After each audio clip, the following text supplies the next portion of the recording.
요한복음 1장 35절로 51절 말씀입니다.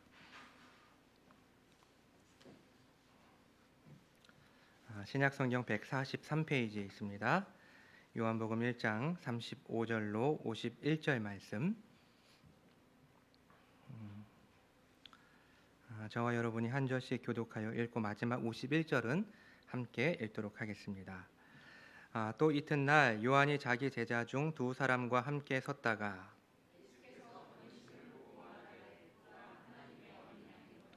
두 제자가 그의 말을 듣고 예수를 따르거늘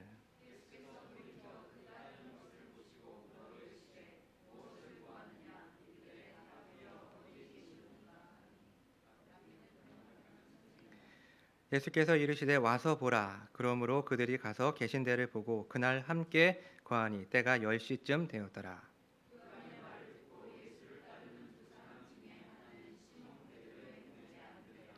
그가 먼저 자기의 형제 시몬을 찾아 말하되 우리가 메시아를 만났다 하고, 메시아는 번역하면 그리스도라.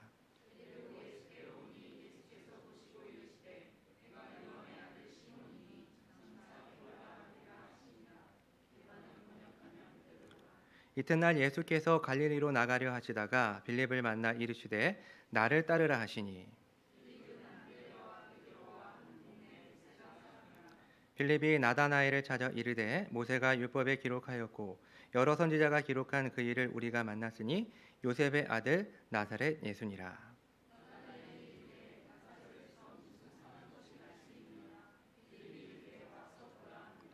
예수께서 나다나엘이 자기에게 오는 것을 보시고 그를 가리켜 이르시되 보라, 이는 참으로 이스라엘 사람이라 그 속에 간사한 것이 없도다.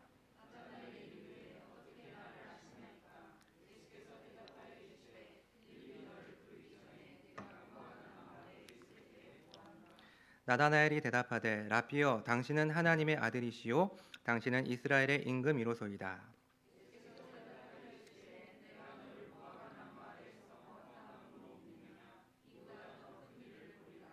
또 이르시되 진실로 진실로 너희에게 이르노니 하늘이 열리고 하나님의 사자들이 인자 위로 오르락 내리락 하는 것을 보리라 하시니라. 아멘. 지난 시간 우리는 예수님께서 12살 때 6월절을 맞이해서 예루살렘에 올라가셨다가 일어났던 사건에 대해서 함께 말씀을 나누었습니다. 요셉과 마리아는 자신들의 노력이 아닌 성령의 감동으로 예수님을 잉태했고 또 낳았습니다. 이것은 역사상 전무후무한 기적을 경험한 것입니다. 또 놀라운 징조와 많은 예언들을 들었지만 정작 이 요셉과 마리아는 평범한 일상 속에서, 흘러가는 시간 속에서 예수님의 특별함과 비범함을 잃어버리고 결국 같이 있지만 함께 없는 삶, 예수님을 놓치는 삶을 살았다라는 말씀의 내용을 함께 나누었습니다. 기억나십니까? 2주 전의 말씀이었습니다. 자, 우리는 계속해서 예수님의 행적을 따라가려고 합니다. 그리고 그 가운데 오늘은 예수님께서 공생애를 시작하시면서 그의 첫 번째 제자들을 부르는 장면까지를 한번 살펴보려고 합니다. 사실 이 사복음서가 예수님의 삶과 가르침을 우리에게 말씀해 주고 있지만 이게 시간적으로 연대기적으로 기록한 것이 아니기 때문에 예수님의 이 생애를, 예수님의 삶의 그런 행적들을 재구성하는 것이 쉬운 일이 결코 아닙니다. 그래서 오늘 우리는 대략적으로 예수님의 탄생에서부터 오늘 본문까지의 이야기를 정리해 보도록 하겠습니다. 자, 먼저 질문을 드리겠습니다. 예수님께서는 언제 태어나셨을까요? 한번 생각해 볼까요? 예수님은 언제 태어나셨을까요? 예. 눈을 마주쳐도 제가 시키진 않을 겁니다. 편안한 마음으로. 예.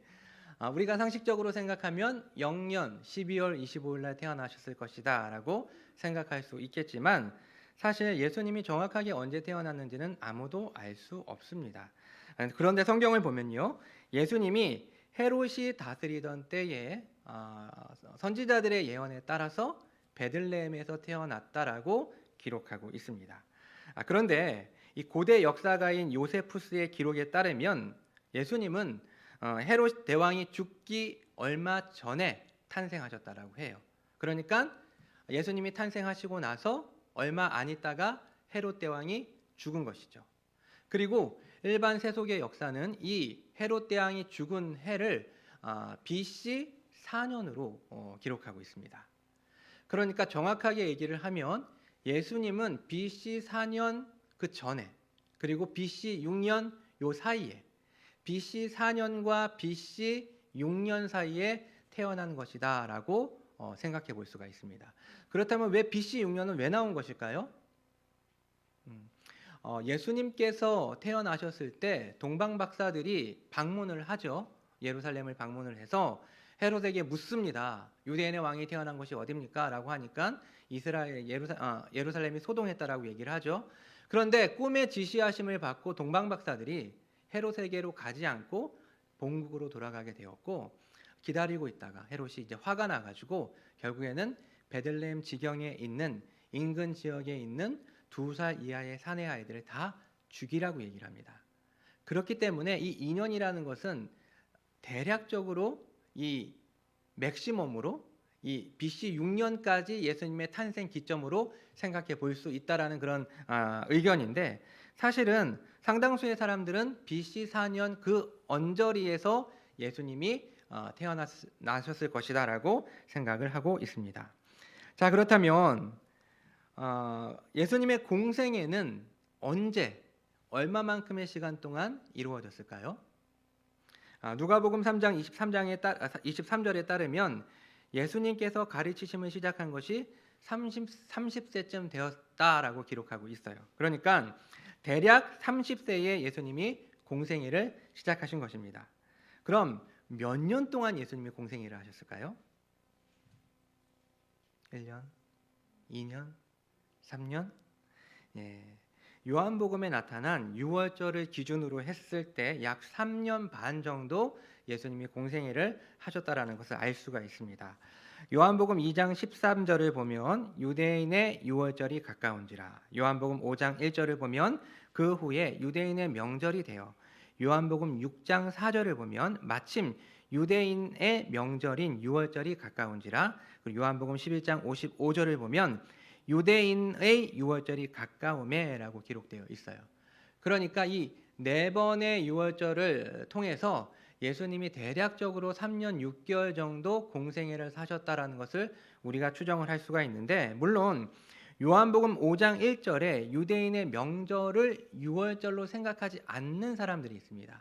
그렇게 된다면 한 2년 몇 개월 정도를 공생애를 사셨다라고 말할 수 있는데, 이것도 역시 마찬가지로 대다수가 3년 6개월 정도를 예수님의 공생애로 생각합니다. 정리해 볼까요? 예수님은 언제 태어나셨습니까? BC 4세기쯤, 정확한 날짜는 몰라요. 태어나셨고, 또 예수님은 공생애를 언제 시작하셨습니까?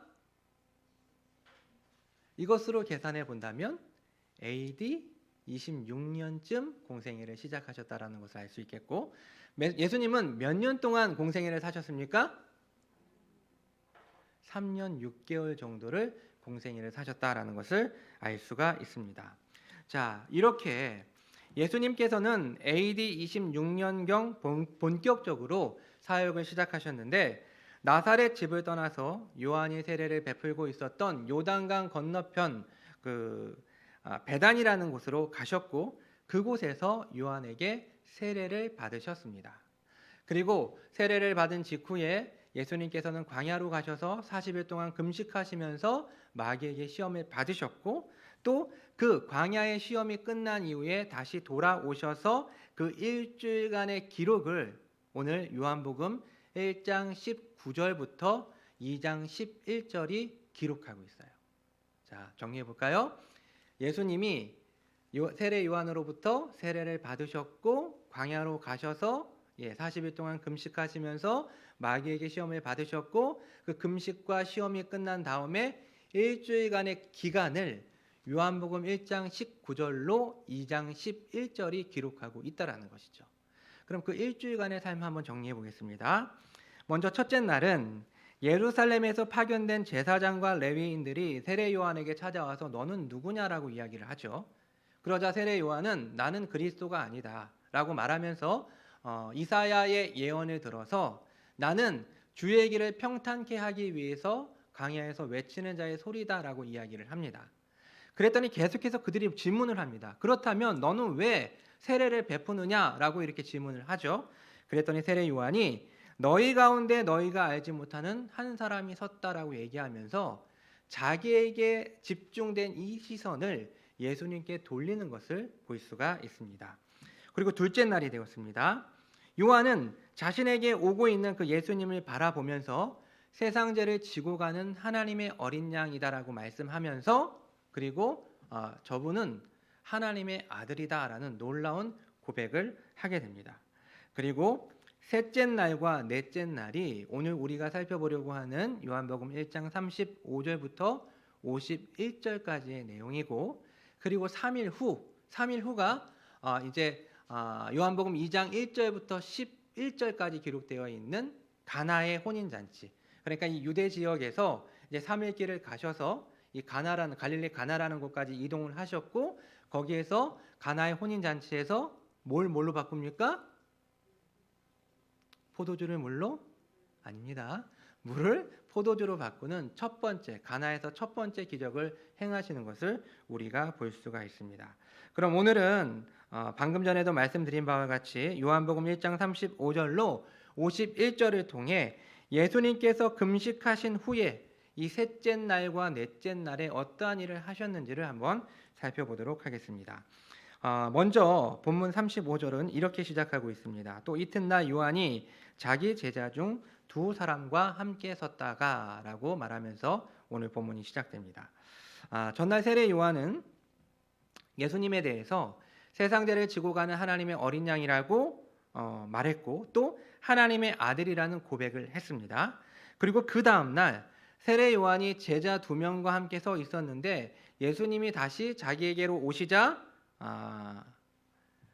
어제와 동일하게 보라 하나님의 어린 양이로다 라고 말씀을 했고, 또 그 이야기를 들은 요한의 제자 2명이 예수님을 쫓게 됩니다. 예수님을 따르게 됩니다. 자, 한 명은 누굽니까? 한 명은 분명하게 기록되어 있죠. 시몬 베드로의 형제 안드레라는 사람이고요.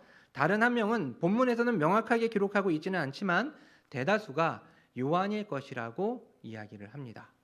공간복음서를 보면요, 가장 먼저 불림을 받았던 이 예수님의 제자들이 베드로, 안드레, 야고보, 요한이거든요. 그러한 전통으로 놓고 보았을 때 가장 먼저 불림받았던 제자 중에 한 사람이었던 이 요한이 바로 이 무명의, 익명의 제자라고 말할 수 있습니다. 이들은 예수님을 따라가 꽤 오랜 시간 동안 함께 머물게 됩니다. 그리고 안드레는 곧바로 그의 형제 시몬에게 예수님을 소개합니다. 그 가운데 두 개의 중요한 단어가 나오는데요. 37절에 보면 따르다라는 이 아콜루테오라는 이 단어와 거하다라는 이 메노라는 단어입니다. 따르고 거하는 것. 즉 문자적으로 이들은 예수님을 따랐고 예수님과 함께 거했습니다. 그런데 이 두 개의 이 동사는요, 요한복음 안에서 제자도를 설명할 때 빈번하게 사용되고 있는 단어입니다. 그러니까 문학적으로 볼 때 이 두 개의 단어가 나온다라는 것이죠. 따르다라는 단어와 거하다라는 단어가 나오는데, 이 본문 속에서 그냥 문자적으로 보면 이 안드레와 요한이 예수님을 따랐고 예수님과 함께 거했다라는 그런 표현뿐만이 아니라 이 요한복음서라는 전체 이 복음서 안에서 이 단어는 예수님의 제자들을 설명하는 중요한 핵심 키워드가 된다라는 의미입니다. 그래서 예수님을 따르고 예수님과 함께 머물렀던 이 두 사람, 이 안드레와 요한은 이 두 개의 단어를 통해서 예수님의 제자가 된다라는 것을 암시하고 있습니다. 그리고 안드레는 곧바로 자신의 형제 시몬에게 예수님을 소개합니다. 본문 속에서 안드레는 예수님을 어떻게 소개하고 있습니까? 41절을 보면 그가 먼저 자기의 형제 시몬을 찾아 말하되 우리가 누구를 만났다? 메시아를 만났다 하고 라고 기록하고 있어요. 즉 안드레는 시몬에게, 자신의 형제 시몬에게 예수님이 메시아다라고 소개를 하고 있는 것입니다. 여러분, 메시아가 어떤 의미와 어떤 뜻을 가지고 있습니까? 우리가 예수님의 행적 첫 번째 시간에 예수님의 이름과 예수님의 그런 칭호를 공부하면서 이 메시아가 어떠한 뜻이라는 것을 우리가 함께 나누었습니다. 메시아는 그리스도라는 말이고 그리스도는 구약에 있었던 선지자와 제사장과 왕을 지칭하는 말이에요. 지금 잠깐 동안 이 한 반나절 이상을 예수님과 함께 거했던 이 안드레는 그의 마음 가운데 예수님께서 메시아라는 그런 확신이 들었고 자신의 형제 시몬에게 달려가서 내가 메시아를 만났다라고 이야기를 하고 있는 것입니다. 자, 시몬을 만난 예수님은 게바라는 이름을 주십니다. 곧 그가 앞으로 세워지게 될 이 교회에서 중요한 역할을 하게 될 것이라는 것을 암시해 주시는 것이죠. 이 게바라는 말은요 아람어인데요. 똑같은 단어가 헬라어로 있습니다. 그게 뭘까요? 우리가 너무나도 잘 알고 있는 베드로라는 단어입니다. 바위 그리고 돌멩이를 뜻하는 이 베드로와 이 게바라는 단어는 같은 단어입니다. 이것은 곧 이제 머지않아 이 시몬 베드로가 이 초대 교회 안에서 중요한 일을 하게 될 것이라는 것을 예수님을 통해서 미리 암시해 주고 있는 그러한 장면이라고 볼 수가 있습니다. 이렇게 해서 이제 셋째 날이 끝이 나고요. 그 다음 날이 되었습니다. 네 번째 날에 예수님은 누구와 누구를 부릅니까? 빌립과 나다나엘을 부르는 것을 볼 수가 있습니다. 그런데요, 재미있는 것은요, 흥미로운 사건은 이 첫째 날의 사건과 전날 셋째 날의 사건이 굉장히 비슷한 점이 많다라는 거예요. 어떠한 점에서 비슷할까요? 물론 안드레와 요한은 세례 요한의 고백을 듣고 자발적으로 예수님을 쫓았죠. 반면에 빌립은 예수님께서 나를 따르라라는 그 초청에 응답해서 예수님을 따랐어요. 이게 좀 달라요. 자발적인 예수님을 쫓음인가 아니면 예수님의 초청에 응답해서 예수님을 쫓음인가 이 부분은 다르지만 나머지 부분에 있어서는 굉장히 흡사한 것을 우리가 볼 수가 있습니다. 즉 예수님을 인격적으로 만난 자가 보이는 지극히 당연한 행동들을 이들이 행합니다. 어떠한 일을 행하죠? 자신의 지인을 예수님께로 데려오는 예수님께로 초청하는 이러한 행동을 동일하게 하고요. 또 예수님을 만난 직후에 이들이 어떠한 고백을 합니까? 놀라운 예수님에 대한 고백을 하는 것을 볼 수가 있습니다. 그리고 이 초청에 대한 근본적인 부름, 와 보라라는 이러한 내용과 형식적인 면에서 셋째 날과 넷째 날은 굉장히 흡사한 면을 보여주는 것을 우리가 발견할 수가 있습니다. 안드레는요 자신의 형제였던 시몬을 예수님께로 인도를 했고 시몬에게 예수님을 뭐라고 소개를 했습니까? 정신을 차리셔야 돼요. 지금 어디를 하는지 잘 살펴보셔야 돼요. 자, 다시 한번 정리해 볼게요. 안드레가 예수님을 만나고 난 후 자신의 형제인 시몬에게 갔습니다. 그리고 그 시몬에게 안드레는 예수님을 어떻게 소개했습니까? 메시아라고 했죠. 그리고 빌립은 누구를 예수님께로 인도했습니까? 나다나엘이라는 사람을 얘기를 했고요. 인도했고 빌립은 나다나엘에게 예수님을 어떻게 소개하고 있습니까? 나사렛 예수. 45절 같이 한번 읽어볼까요? 시작. 모세가 율법에 기록하였고 여러 선지자가 기록한 그 일을 우리가 만났으니 요셉의 아들 나사렛 예수니라. 모세의 율법과 선지자들의 기록은 결국에는 구약 성경을 말하는 것입니다. 즉 구약 성경이 계속해서 예언하고 있고 또 예언하고 있는 그분을 만났는데 그분이 요셉의 아들 나사렛 예수라는 것입니다. 여기서 요셉의 아들이라는 의미, 물론 예수님은 본질적으로 하나님이시고 또 하나님의 성부의 영원한 아들이시지만 예수님은 역사 속에서 가상의 인물이 아닌 실제의 인물로서 요셉 가문에 속한 자라는 뜻에서 지금 요셉의 아들이라고 표현하고 있는 거예요. 여러분 이와 유사한 그런 표현이 있습니다. 우리가 예배를 시작하기 전에 이제 사도신경을 같이 암송했는데 그 사도신경에 한 인물이 나오죠. 누가 나옵니까? 본디오 빌라도라는 이름이 나옵니다. 물론 본디오 빌라도가 잘못을 했지요. 하지만 그 사도신경 가운데 그의 이름이 들어가 있는 이유는 그가 저주를 받아서 거기에 포함된 것도 있겠지만 사실 중요한 이유는 예수님의 이 십자가 사건과 부활 사건이 역사적으로 실제로 일어났다라는 것을 증명하기 위해서 역사적으로 존재했던 기록에 남아있는 이 본디오 빌라도라는 이름을 언급하고 있는 거예요. 마찬가지로 요셉의 아들이라는 의미는 실제로 예수님이 요셉의 아들이라는 의미가 아니라 예수님의 가상의 인물이 아닌 실제로 존재하는 인물이라는 것을 설명하기 위해서 이 요셉의 아들이라는 표현을 하고 있는 것입니다. 그리고 나사렛 예수라고 이야기를 하죠. 이 나사렛 예수라는 것은 이 출신지와 이름을 결합해서 지금 말하고 있는 거예요. 그러니까 나사렛 출신 예수 또는 나사렛 사람 예수라는 그런 의미입니다. 물론 엄밀하게 이야기하면 예수님은 어디에서 태어나셨습니까? 베들레헴에서 태어나셨죠. 그러니까 베들레헴 예수가 맞는데 나사렛 예수라고 이야기를 하고 있어요. 이것은 마태복음 2장 23절의 말씀의 실현이라고 말할 수 있습니다. 제가 마태복음 2장 23절을 읽어드릴게요. 나사렛이란 동네에 가서 사니 이는 선지자로 하신 말씀에 나사렛 사람이라 칭하리라 하심을 이루러 함이러라 라고 기록되어 있습니다.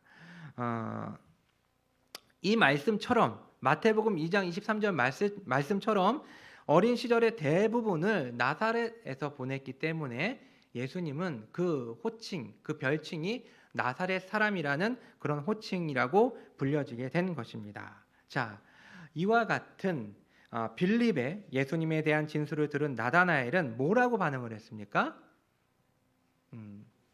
나사렛에서 무슨 선한 것이 날 수 있겠느냐라고 오히려 이 빌립에게 반문을 하고 있습니다.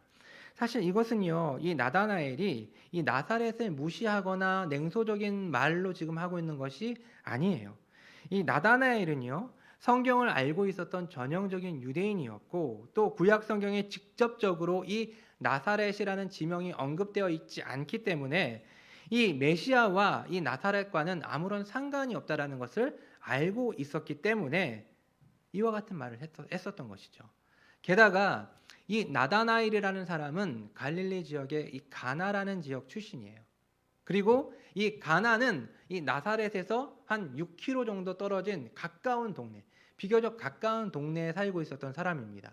이 작은 시골 마을에 대해서 어느 정도 알고 있었고, 우리가 지난번에 살펴본 바와 같이 명절에 예루살렘으로 올라갈 때 사람들은 같은 지역에 있는 사람들끼리 이동을 했기 때문에 아마 같이 이 예루살렘을 오가면서 어느 정도 그 지역에 사는 사람들이 누구인지 알고 있었을 거예요.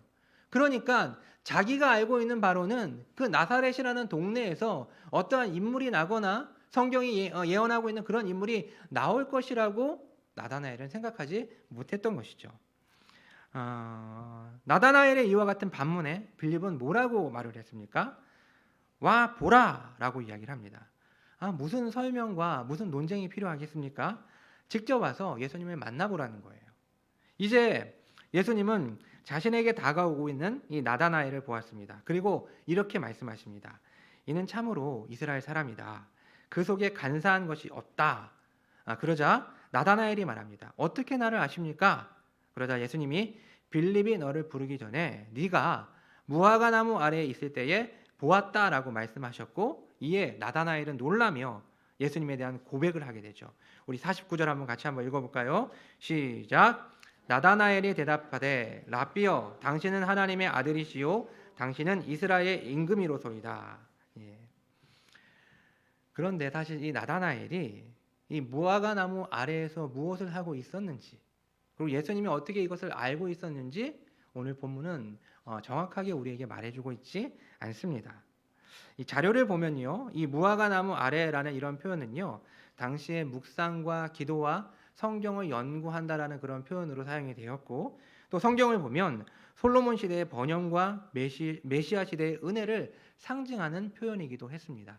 그러나 성경을 연구하는 많은 학자들이 이 무화과 나무 아래라는 이 표현을 스가랴 3장의 예언과 연결시키는 경향들이 있어요.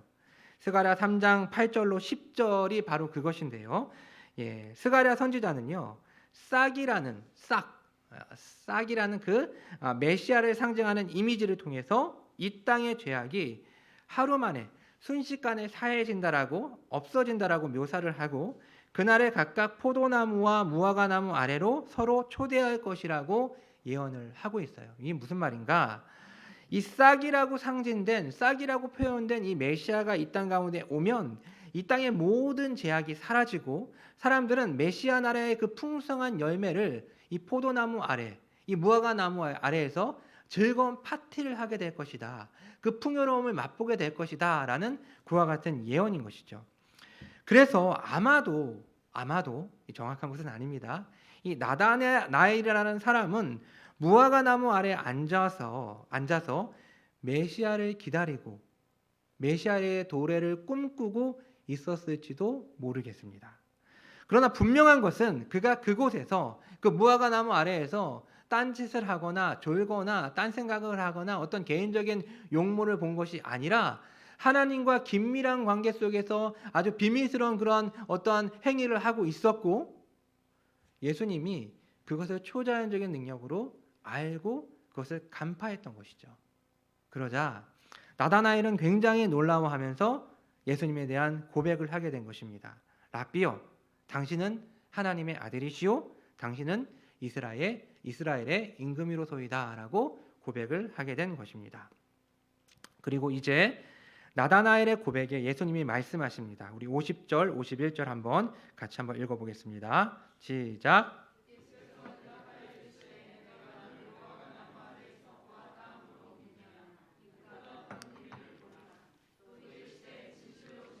너희에게 이르노니 하늘이 열리고 하나님의 사자들이 인자 위에 오르락내리락 하는 것을 보리라 하시니라. 아멘.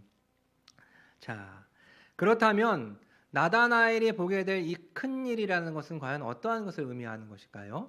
우리는 두 가지를 생각해 볼 수가 있겠는데요. 첫 번째는요, 계시이고 두 번째는 표적, 기사입니다. 첫 번째 계시는 바로 뒤에 나오는 51절과 연결이 됩니다. 그래서 나다나엘은 예수님을 통해 하나님의 계시를 보게 될 것입니다. 예수님이 이 땅 가운데 오신 이유는요, 바로 저자 직강으로 하나님의 뜻을 우리에게 알려주시기 위함입니다. 온전히 하나님의 은혜와 사랑을 드러내시고 나타내시기 위해 하나님이신 예수님이 인간의 몸을 입고 이 땅에 오셔서 우리의 언어와 그런 행동으로 하나님의 뜻을 우리에게 보여주시는 것, 계시해 주시는 것, 이제 곧 나다나엘이 그것을 보게 될 것이라는 그러한 의미입니다. 하늘과 땅을 연결하는 중보자이신 예수님에 대한 놀라운 비밀을 그가 알게 될 것이라는 것이 바로 예수님이 말하고 있는 첫 번째 큰 일이라고 생각할 수가 있고요. 두 번째로 예수님이 말씀하신 더 큰 일이라는 것은 예수님의 다양한 표적들과 연결되고 있는 것을 볼 수가 있습니다.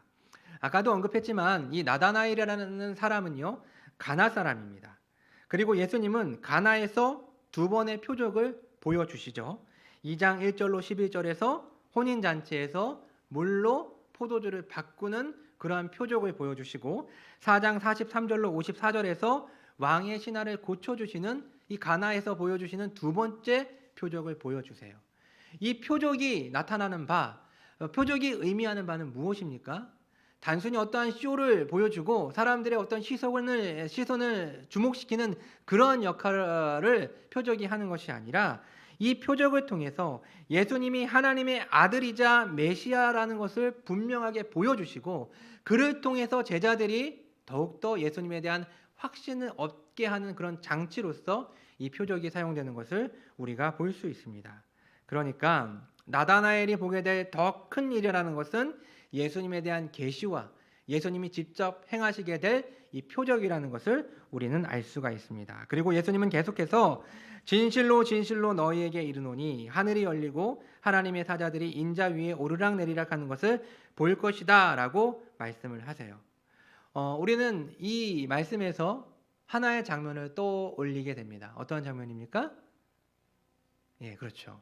창세기 28장에 나오는 야곱에 대한 이야기를 떠올리게 됩니다. 야곱은 에서의 위협을 피해서 바단 아람으로 도망을 가게 됩니다. 그리고 도중에서 잠이 들게 되었는데 꿈에서 사닥다리가 땅 위에 섰고 그 꼭대기가 하늘에 닿았는데 하나님의 사자들, 천사들이 그 위를 오르락 내리락 하는 것을 보았습니다. 그리고 하나님은 그곳에서 야곱과 언약을 맺으셨습니다.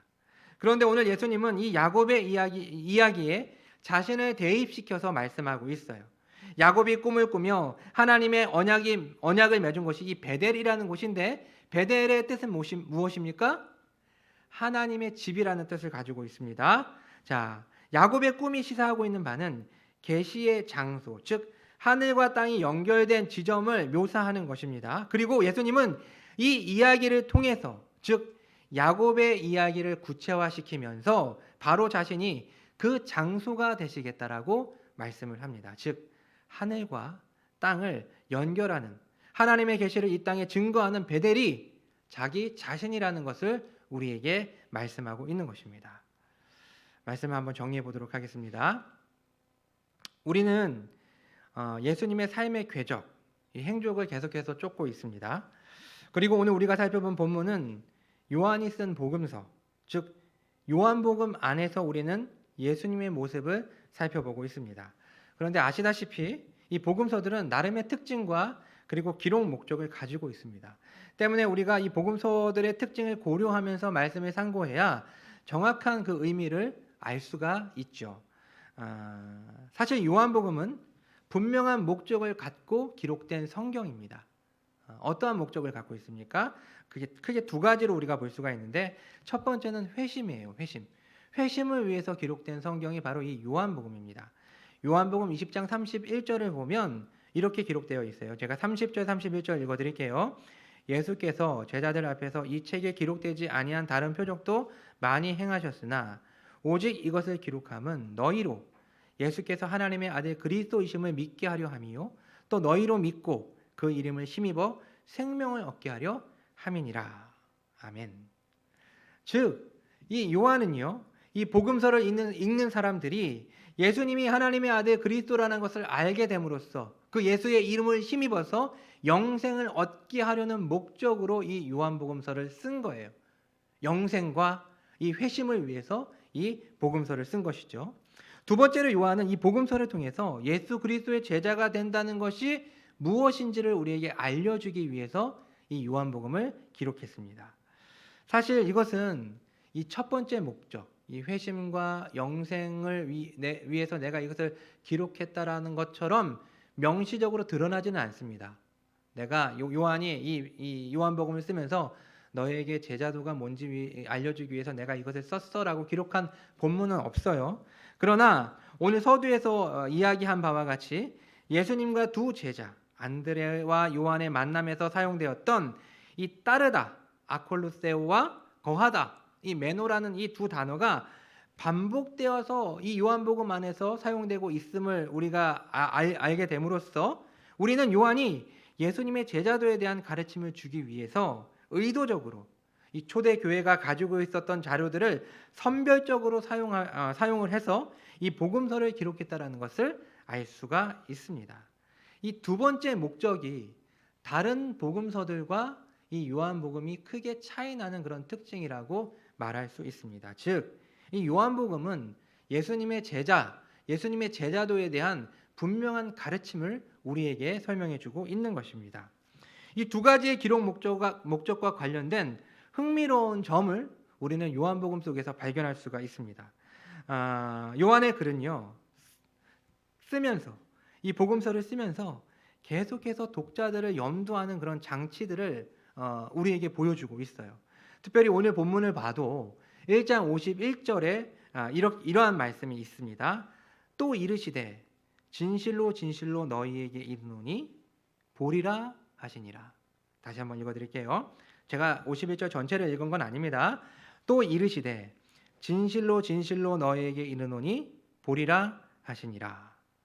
지금 예수님이 누구와 대화를 하고 있는 것이죠?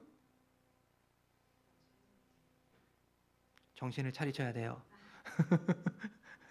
정신을 차리셔야 돼요. 지금 누구랑 지금 대화를 하고 있습니까? 나다나엘이랑 대화를 하고 있어요. 그런데 여기를 보면 너에게 이르노니, 내가 볼 것이다가 아닌 너희에게 이르노니 너희가 보리라 라는 말씀을 하세요. 2인칭 단수가 아닌 2인칭 복수를 지금 사용하고 있는 것이죠. 물론 혹자들은 이것이 나다나엘을 예수님께로 인도한 빌립이 그 자리에 같이 있었기 때문에 예수님께서 빌립과 나다나엘에게 이 말씀을 하신 것이다 라고 이야기하는 사람들도 있지만, 이 전체적인 이 요한복음 안에서 이 문장을 이해하면 요한이 이 글을 읽고 있는 독자들을 이 문장 속에 포함시켜서 설명하는 것이라는 것을 분명하게 알 수가 있습니다. 여러분 이해가 가십니까?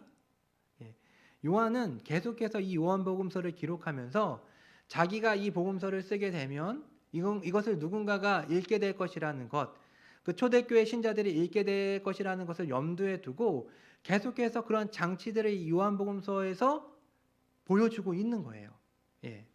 그래서 먼저는 1세기에 이 글을 읽고 있던 독자들은 그 장면 속에서, 이 장면들 속에서 자신에게 말씀하고 있는 예수님과 그 제자들의 이야기를 듣게 되고, 더 나아가서 지금 이 말씀을 읽고 있는 우리에게도 지금 예수님께서 말씀하고 있다라는 것을 우리가 알 수가 있습니다. 때문에 우리는 요한복음을 읽으면서 때때로 예수님이 나에게 직접 말씀하시는 듯한 그러한 장면들을 종종 목격할 수 있게 됩니다. 물론 이게 번역서이고 또 여러 가지 한계점들이 있고 우리가 급하게 읽다 보면 그것들을 제대로 이해할 수 없게 되겠지만, 이 내용들을 찬찬히 살펴보면 나에게 직접적으로 예수님께서 말씀하시는 그러한 내용들을 우리는 이 요한복음이라는 장치 속에서 발견하게 된다라는 것입니다. 자, 그렇다면 오늘 예수님이 첫 번째 제자들을 만나는 이 본문 속에서 하시는 메시지, 우리에게 주시는 그런 말씀은 과연 무엇일까요? 바로 예수님을 따르는 제자는 반드시 두 가지 조건이 필요하다라는 것입니다. 첫 번째는 예수님의 제자들은 반드시 예수님을 알아야 한다라는 거예요. 한번 따라해 볼까요? 예수님의 제자들은 반드시 예수님을 알아야 한다. 예수님의 제자들은 예수님을 아는 사람들이라는 거예요. 오늘 우리가 읽은 본문을 포함하고 있는 요한복음 1장은요, 엄청나게 많은 예수님에 대한 그런 부름, 예수님에 대한 호칭, 예수님에 대한 묘사가 나오는 것을 볼 수가 있어요. 신약 성경의 그 어떠한 본문도 이렇게 많은 예수님에 대한 목록을 기록한 성경이 없어요. 보면요, 몇 개가 나옵니까? 이 1장 안에 예수님에 대한 호칭이 13개가 나와요. 메시아, 선지자, 예수, 하나님의 어린 양, 성령으로 세례를 베푸는 자, 하나님의 선택된 자, 랍비, 그리스도, 요셉의 아들, 나사렛 사람, 하나님의 아들, 이스라엘의 임금, 인자. 13개가 나오죠. 사실 제가 이제 아까까지 설교를 준비하면서 이 내용에 대해서 좀 중요한 그런 표현들을 이렇게 썼는데 10장이 넘어가더라고요. 아내가 집회를 할 거냐고 이렇게 얘기를 해서 여러분과 저를 위해서 가감하게 이 설명들을 삭제를 하고 오늘 본문 속에서 말하고자 하는 핵심 메시지만 좀 정리를 하려고 합니다.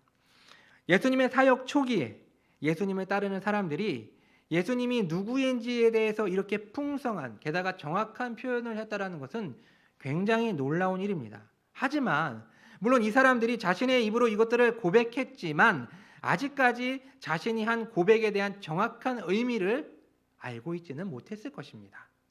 그렇죠? 한 가지 예만 들어볼게요. 메시아라는 것.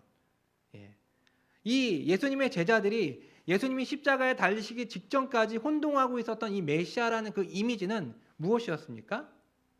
그냥 유대인들이 궁극적으로 동일하게 생각하고 있는 그 메시아, 결국에는 이 로마의 압제로부터 자신들을 구원해주고 해방시켜주고 자신들의 굶주림을 해방시켜주는 그런 정치적인 메시아를 생각했을 거예요. 했습니다. 그렇게. 하지만 예수님은 그러한 목적의 메시아였나요? 아니죠. 전혀 그것과는 다른 메시아의 이미지를 갖고 계셨습니다. 그러니까 아직 이들은 이렇게 다양하게 놀랍도록 많은 예수님에 대한 그런 호칭과 지칭과 고백들을 했지만 그 내용에 대해서는 분명하게 뚜렷하게 아직까지는 몰랐을 것이라는 것이죠. 그래서 요한복음 2장 22절을 보면 이것에 대해서 이렇게 기록하고 있어요. 죽은 자 가운데서 살아나신 후에야 제자들이 이 말씀하신 것을 기억하고 성경과 예수께서 하신 말씀을 믿었더라. 그러니까 예수님을 따랐던 제자들이 완전히 예수님을 이해하게 된 것은 사실 예수님과 3년 6개월 동안 동고동락했던 그 시절까지도 예수님에 대해서 정확하게 알지 못했죠. 그들은 그저 경험을 축적하고 예수님과 함께 돌아다니면서 예수님이 했던 것들을 그냥 눈으로 보고 체험했던 것이지, 그들의 이성으로, 그들의 전인격으로 예수님이 어떠한 분이신지에 대한 확실한 이해가 아직까지는 없었던 거예요. 그러다가 언제 비로소 이것이 생긴 것입니까?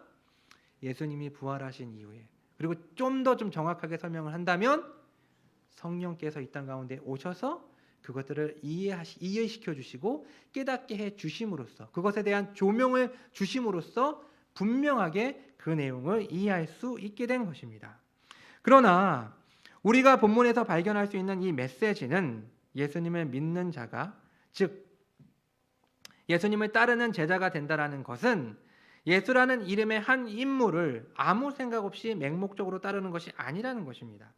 또한 신학적 내용이라고는 전혀 없는 어떠한 경험을 하는 것도 아닙니다. 오늘날 한국교회가 굉장히 이러한 상황 가운데 있죠.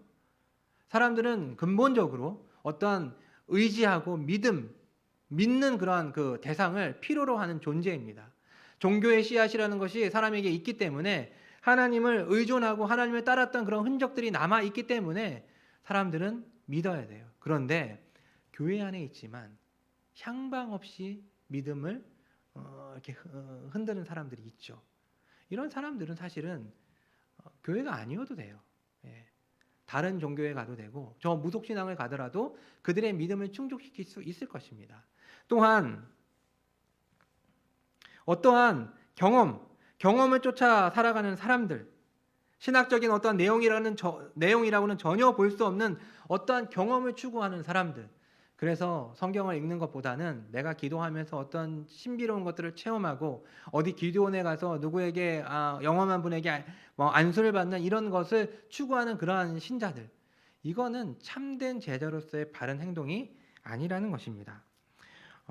오늘 본문은 그리스도를 따르는 것이 무엇인지, 그분의 참된 제자가 되는 것이 무엇인지를 우리에게 말해주고 있습니다. 이것은 하나님을 사랑하는 것은 반드시 하나님을 아는 것과 결합되어야 한다는 것입니다. 좀 더 정리해서 말한다면 개인적인 경건은 반드시 정교한 신학적 지식이 결합되어야 한다는 것입니다.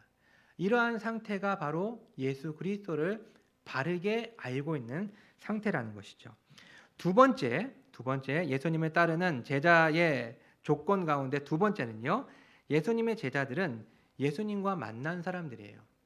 첫 번째가 뭐였습니까? 예수님의 제자는 예수님을 아는 사람들이고, 두 번째 예수님의 제자들은 예수님을 만나는 사람. 굉장히 뻔한 내용이죠. 예수님을 만나야 예수님의 제자가 되는 것입니다. 오늘 본문을 보면 예수님을 따랐던 사람들에 대한 설명이 없어요. 어떠한 가족이나 집에 대한, 그리고 직업에 대한 언급도 없습니다. 왜 안드레와 요한이 어떻게 세례 요한의 제자가 되었는지 설명이 없어요. 그렇죠? 그리고 여기에서 언급되었던 이 사람들, 안드레, 요한, 그리고 베드로, 그리고 빌립, 나다나엘, 이 사람들이 사실은 출신 지역이 어디입니까? 이 갈릴리 지역의 사람들이에요. 그런데 지금 어디에서 지금 예수님과 만난 거예요? 이 요단강 건너 베다니 혹은 유대 지역에서 지금 만난 거예요. 이들이 어떠한 목적으로 여기에 왔는지 정확하게 말하고 있지 않아요, 본문은. 물론 안드레와 요한 같은 경우에는 정확하게 명시된 바에 따르면 세례 요한의 제자가 되려고, 세례 요한이 무슨 집회를 해서 거기에 참가한 것일 수도 있겠지만, 이게 어느 정도 있었는지 아니면 잠깐 간 것인지 구체적으로 설명해주고 있지 않다라는 것이죠.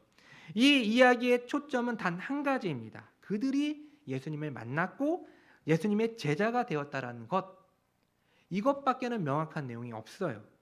예수님의 제자가 된다라는 것은 지식에 대한 것만이 아니에요. 그것은 내가 예수님과 만나 개인적으로 관계를 맺는 것입니다. 와서 봐라 라는 예수님의 인격적인 초청에 그들은 예수님께 나아가 그분을 만났고 결국 예수님이 누구인지에 대한 확실한 지식을 얻게 되었습니다. 때문에 안드레가 시몬 베드로에게 가서 예수님을 메시아라고 말할 수 있었고, 또 빌립이 누구에게 갔습니까? 나다나엘에게 가서 뭐라고 얘기했습니까? 예, 구약 성경이 기록한 예언한 사람이고 또 요셉의 아들이고 나사렛 예수라는 이 사람을 소개할 수 있었던 것이고, 또 나다나엘이 주님을 만났을 때 라삐여 당신은 하나님의 아들이시오 이스라엘의 임금이로소이다 라고 고백할 수 있었던 것입니다. 예수님을 만났기 때문에 그들이 이와 같은 고백을 할 수 있었던 것이죠. 하지만 그들은 여기서 멈추지 않았습니다.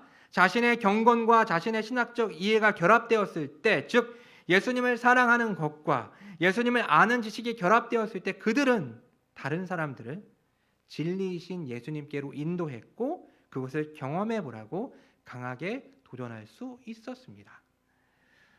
정말 정리해 보겠습니다. 예수님을 믿는다, 예수님을 믿는 자가 된다는 것은 곧 예수님의 제자가 된다는 의미입니다. 이것은 선택의 여지가 없어요. 나는 예수님을 믿지만 나는 예수님의 제자가 될 생각은 없어 라는 등식은 성립될 수가 없습니다. 예수님을 믿는 순간 저와 여러분은 예수님의 제자가 되는 것이에요. 자, 여러분은 예수님을 얼마만큼 알고 있습니까? 여기서 안다라는 것은 내 안에서 나오는 지식이 아닙니다. 내 속으로부터 나오는 어떠한 생각, 어떠한 이미지, 어떠한 감정, 그 필링이 아니에요. 내가 예수님을 철저하게 안다라는 것은 계시에 기인된 성경으로부터 나오는 지식을 말하는 것입니다.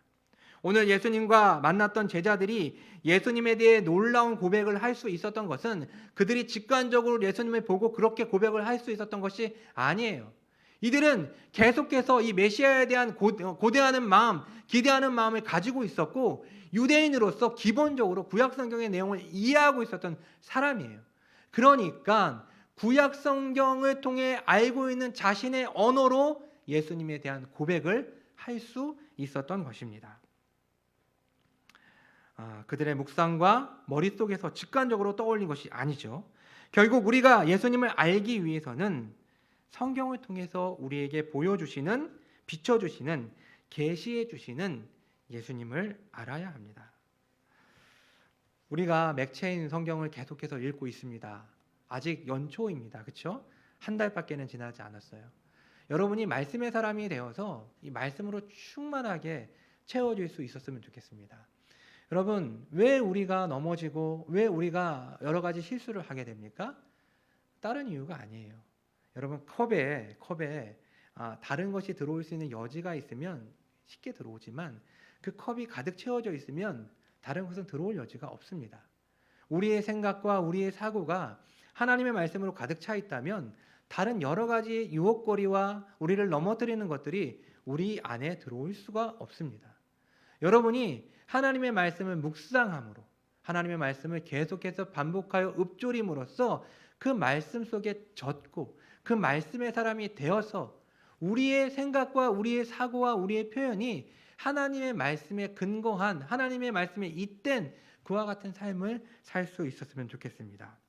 두 번째, 예수님의 제자들은 예수님을 만나야 합니다. 그러나 본문은 예수님을 어떻게 만나야 하는지 구체적으로 우리에게 말해주고 있지는 않습니다. 굳이 찾아낸다면 예수님의 인격적인 부름에 반응했다라는 정도밖에는 할 말이 없어요. 그러나 본문 속에서 우리에게 분명하게 알려주고 있는 것은 예수님을 만난 사람들의 특징을 우리에게 보여주고 있다라는 거예요. 무엇입니까? 바로 예수님을 개인적으로 만난 사람들은 예수님이 누구인지에 대한 확실한 지식을 얻게 되었고, 그리고 그 지식을 다른 사람들에게 나누며 진리이신 예수님께 사람들을 초청했다라는 것입니다. 사랑하는 성도 여러분, 여러분이 정말 예수님을 믿는, 예수님을 따르는 제자가 되었다라는 것은 여러분의 삶 속에서 끊임없이 자랑이 나오는 것이에요. 예수님에 대한 자랑, 그리고 그것을 내 주변에 있는 사람들에게, 내 가까운 사람들에게 그것을 나누고 전하고 강한 도전을 하는 것이 곧 예수님의 제자가 되었다라는 시금석, 리트머스 시험지와 같은 역할을 하게 될 것입니다. 내가 예수님을 확실하게 믿는지, 내가 예수님의 제자가 되었는지 어떻게 분별할 수 있겠습니까? 저는 여러분의 삶을 모르죠. 하지만 여러분 스스로, 여러분의 입술로, 여러분의 삶으로 예수 그리스도에 대한 어떤 자랑과 복음의 증거가 없다면 혹 나는 병들어 있는 예수님의 신자이거나 제자이거나 또는 아직까지 내가 예수님의 제자가 안 된 것일 수도 있다라는 반증이 될 수도 있습니다. 말씀을 마치겠습니다. 저와 여러분은 예수님을 믿음으로 예수님의 제자가 되었습니다. 여러분 믿으십니까? 예. 예수님의 제자의 삶은 예수님을 아는 거예요. 예수님을 안다라는 것은 내 직관적으로 그분을 아는 것이 아니라 성경의 계시를 통해서 그분을 알아가는 것이고 끊임없이 죽는 그 순간까지 말씀으로 채우는 삶이 바로 예수님을 아는 삶, 예수님을 알아가는 삶입니다. 두 번째로 예수님을 믿는 예수님의 제자들은 예수님을 만나는 거예요. 예수님을 만난 사람들의 특징은 무엇입니까? 우리의 입술을 통해서 우리의 삶을 통해서 예수 그리스도를 자랑하고 이 복음의 내용을 증거하는 삶을 살아가는 것이 바로 예수 그리스도의 참된 제자의 특징이라고 말할 수 있습니다. 저와 여러분의 삶이 하나님의 말씀으로 채워지고 그 말씀에 계속 풍성하게 채워져서 자연적으로 그 말씀을 흘려보내고 내 삶을 통해서 내 입술을 통해서 복음을 증거하는 삶으로서 나타나는 그러한 삶이 되어지길 주님의 이름으로 축원합니다. 기도하겠습니다. 살아계신 하나님 아버지 감사합니다. 오늘 이 요한복음 말씀을 통하여서 예수님의 제자가 무엇인지에 대해서 우리에게 알려주시니 참으로 감사를 드립니다. 하나님의 말씀을 아는 것 그리고 또 우리의 삶을 통하여서 그 말씀을 증거하는 삶을 살아가는 것이 참된 제자의 특징일진데 우리 사랑하는 모든 주의 권속들이 하나님의 말씀으로 채워지고 그 말씀을 증거하는 삶을 살아갈 수 있도록 인도해 주시옵소서. 이 모든 말씀 예수 그리스도의 이름으로 기도합니다. 아멘.